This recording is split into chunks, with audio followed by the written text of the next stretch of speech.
Life in Europe from the late 1400s to the 1600s was marked by the aftermath of the Black Plague.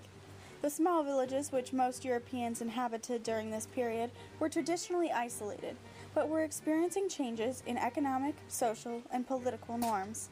Although religion was observed, even in these cut-off villages, educated priests were not widespread, and local beliefs frequently mixed with superstitions, comprising the customs of the time. Often relying on what was called white magic, the people of these villages depended upon medicine women.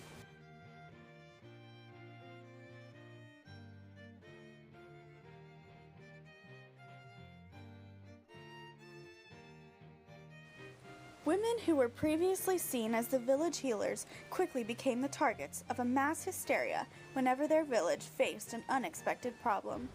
Once the hysteria over witchcraft began to spread exponentially, any woman who was seen as powerful or wealthy or literate, which was uncommon for the time, stood to be accused of witchcraft.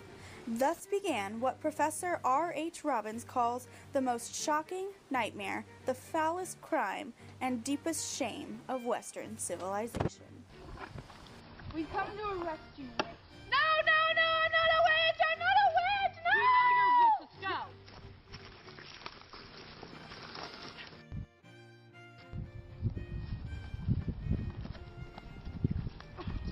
go. See that witch? That will be you soon. See it? After being arrested, the accused men and women would be transported to the jails where they would await a trial. During that time, court officials would work in collaboration with the local priest or religious official to extract a confession. The methods used to obtain a confession, which could require admitting guilt for any number of unlikely crimes, were usually violent. Extreme torture was often used, and without a confession, there was little chance for survival. They were presumed guilty and faced being drowned, burned at the stake, stoned to death, hung, or injured by officers who were protected under the law. Dissent was unheard of. Any individual who did not directly support the witch hunts risked being accused themselves. Dissent was prevented by the mass hysteria that had overtaken Europe. During the crazes of the 1400s to 1600s, fear escalated to such a degree that an instructive manual called the Witch's Hammer was created, which described the steps to elicit a confession through torture.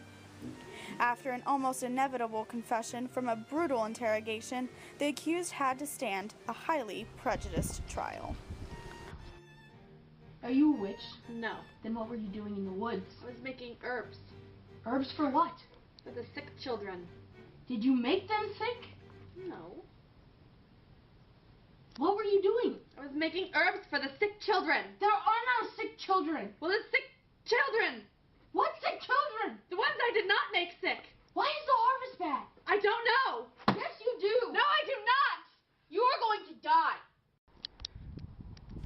This sad result was the fate met by almost all of those accused of witchcraft during these rough times.